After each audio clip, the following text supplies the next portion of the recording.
pasa, chavalillos? Estamos un día más en el canal y hoy por fin, después de unos días de descanso, después del reto de 30 vídeos en 15 días, necesitaba un poco de relajación, de dejar de grabar, de pensar un poquito en proyectos, en cosas que quiero hacer para vosotros, en cosas que quiero hacer realmente para mí.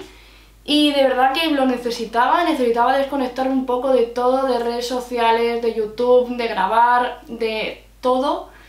Y me ha venido muy bien y he cogido más fuerzas y he cogido más ganas, tengo mucha ilusión por seguir con todo esto. Este proyecto es muy importante para mí y vamos a crecer juntos. Lo tengo claro, estoy segura que cada día vamos creciendo un poquito más, cada día vamos mejorando. Y de esto se trata y en esto consiste, en ir mejorando, ir haciendo mejor contenido para mí, para vosotros, para que aprendamos todos juntos. Y si quieres ver un poquito de qué va este vídeo, va sobre el tema de la fotografía. Son consejos y cosas que yo he ido aprendiendo con el tiempo que creo que os puede ayudar bastante, ya que son cosas que yo he aprendido durante años y os puede resolver muchas dudas, os puede incluso ahorrar dinero. Y si te interesa este tema, quédate para verlo. ¡Comenzamos!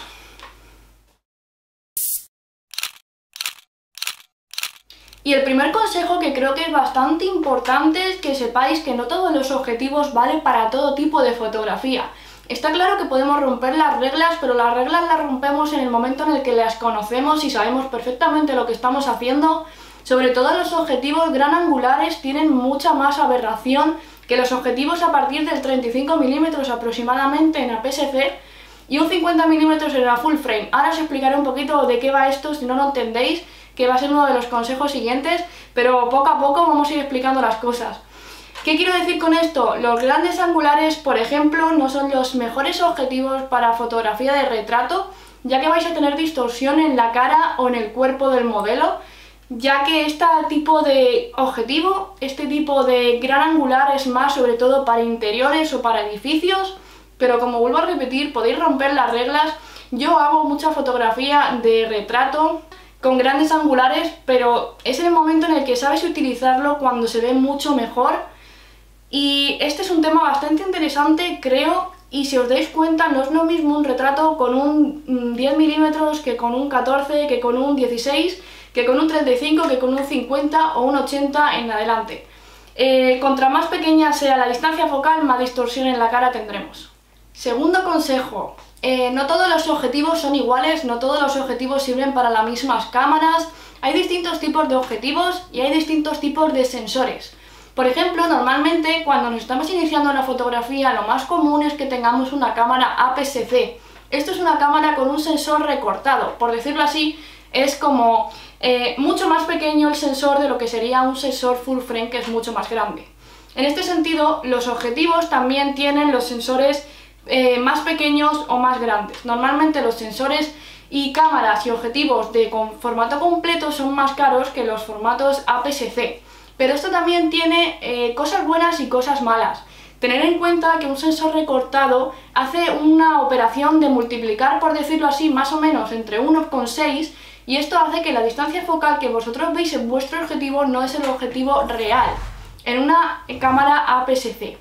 Os explico. Por ejemplo, un objetivo 50 mm en una APS-C equivale aproximadamente a un 76 mm, más o menos. Y por este motivo tenéis que ver la distancia focal que queréis y no coger exactamente la que queréis porque no es la misma. Es decir, si por ejemplo queréis un 50 mm real, tenéis que coger aproximadamente un 35. Si queréis lo más equivalente a un 80 mm, tenéis que compraros un 50, y así sucesivamente. Los objetivos de APS-C siempre son más económicos que los objetivos de full frame. Así que también tenedlo en cuenta, si en el hecho de que tengáis una APS-C, tenéis que mirar si los objetivos, en el momento en el que os queréis cambiar, si queréis dar ese paso, si os valen los objetivos realmente. Ya que si no es así, os va a hacer una especie de recorte, unas franjas negras, ya que el sensor es mucho más pequeño de vuestro objetivo al hecho del sensor de la cámara. Así que os va a hacer unas pequeñas franjas. Siguiente consejo, y realmente esto os va a ayudar muchísimo, es cómo hacer para que vuestra fotografía no salga movida. Muchas personas que están empezando en esto me dicen, es que hago una foto y sale todo borroso, sale todo movido, ¿por qué es esto? Vale, os voy a dar un truco y es bastante interesante, es un consejo muy bueno y es que utilicéis la velocidad de obturación equivalente a vuestro objetivo. De ahí para abajo, seguramente con el simple pulso, el latido de vuestro corazón, un simple movimiento, vuestra fotografía va a salir movida. Así que os aconsejo que, por ejemplo, si tenéis un 50 mm, utilizar uno partido de 50 para arriba. No bajéis nunca de esa velocidad de obturación porque seguramente os salga movido. Pero tened en cuenta el consejo que os he dado anteriormente. En la APS-C un 50 no es un 50. Así que si por ejemplo tienes un 50 mm, tienes que usar uno partido de 80, ya que es el equivalente a vuestro objetivo. Siguiente consejo, el cuarto consejo que os quiero dar, más que un consejo es una anécdota, es algo que os quiero contar, y es que realmente un diploma no te hace ser fotógrafo, un título no te hace ser fotógrafo. Os voy a poner mi propio ejemplo. Yo no tengo ninguna titulación de fotografía, muchas de las personas que se dedican a esto no lo tienen. Los grandes fotógrafos actuales y videógrafos no tienen titulación. Y es que realmente cuando vas a realizar un trabajo, a mí al menos y a mucha de la gente que conozco, no le han pedido ese título. Simplemente lo que le han pedido es tener un buen portfolio y saber hacer el trabajo. No sirve de nada que tengas un título y no sepas hacerlo. No sirve de nada que tengas un título y no sepas manejar una cámara. No sirve de nada tener un título y no hacer bien tu trabajo, no ser creativo, no ser único. El arte, por decirlo así, no es solamente un título. Con esto no quiero decir que no os forméis, formaros es muy importante, pero no te mates a estudiar algo si realmente quieres ser fotógrafo. Puedes ser fotógrafo perfectamente. Con esto vuelvo a repetir, no os estoy diciendo que no os forméis. Contra más sepáis, más fácil va a ser para vosotros. Estudiar todo lo que podáis, pero no tiene por qué ser un título oficial. Y siguiente consejo, creo que muchas personas que se dedican incluso a la fotografía no saben sobre esto. Si te gusta la fotografía de arquitectura o quieres hacer fotografía de arquitectura, quiero que sepas que los objetivos normales que se venden en todos los sitios más comunes no valen para hacer fotografía de arquitectura. Valen, pero no son realmente los objetivos para esto. Un objetivo de arquitectura es un objetivo que se llama tilt shift, y realmente ¿qué hace que estos objetivos te saquen los edificios rectos y no piramidales como los demás? Es que estos objetivos tienen una especie de báscula y es lo que hace que vuestros edificios salgan totalmente rectos. Por eso se utilizan estos para el tema de las arquitecturas.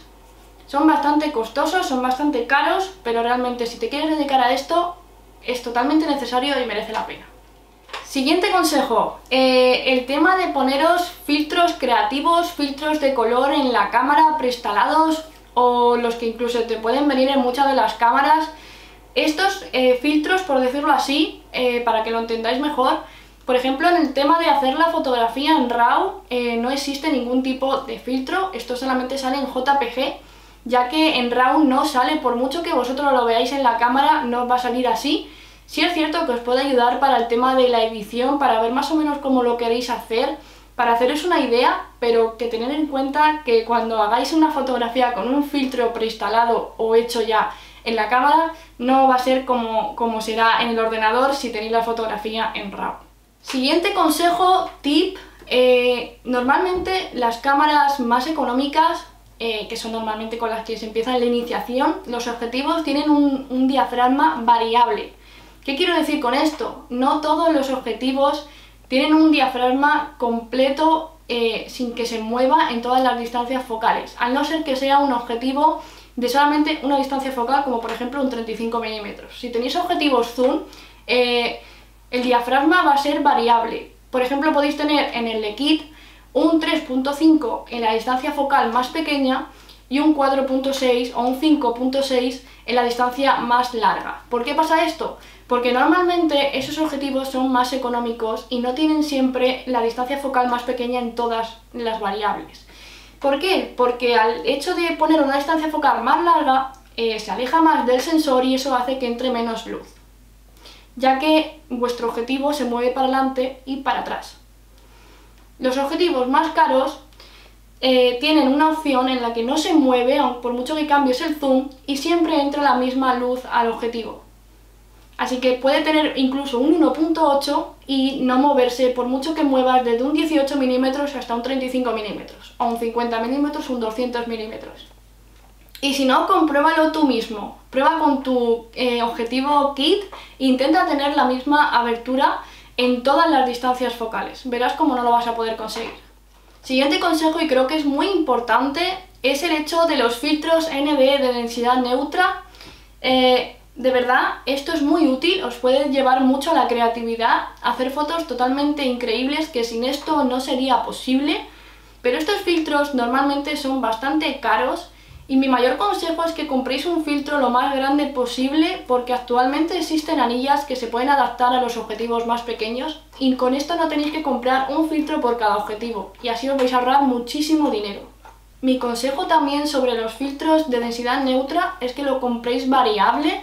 Es decir, que se pueda adaptar con una anilla. Esto tiene una especie de anilla que lo podéis hacer desde más claro a más oscuro y esto de verdad os puede facilitar mucho el hecho de no tener que estar cargando con tantos filtros, comprar varios filtros de varias densidades y esto es muy útil. A esto es a lo que me refiero, este filtro es capaz de tener todas las densidades en uno. Simplemente con girar una ruedita hace que entre más o menos luz. Mi siguiente consejo es que utilicéis el histograma en vuestra cámara y que sepáis utilizarlo. Normalmente aconsejo que tengáis la mayor información a la derecha, pero no totalmente, ya que vuestra fotografía se va a ver quemada, pero tampoco totalmente a la izquierda porque vuestra fotografía va a ser muy oscura. Así que tener la información entre el medio y un poquito a la derecha para poder editar la fotografía mucho mejor. Y esto es todo por este vídeo, espero que os haya gustado, que realmente lo pongáis en práctica. Creo que son consejos bastante útiles y os pueden facilitar mucho a la hora de trabajar, a la hora de ir aprendiendo. Y si te gusta este vídeo, apóyale, dale un buen like, compartirlo, eso me ayuda muchísimo y nos vemos en próximos vídeos. Suscribiros y hasta pronto.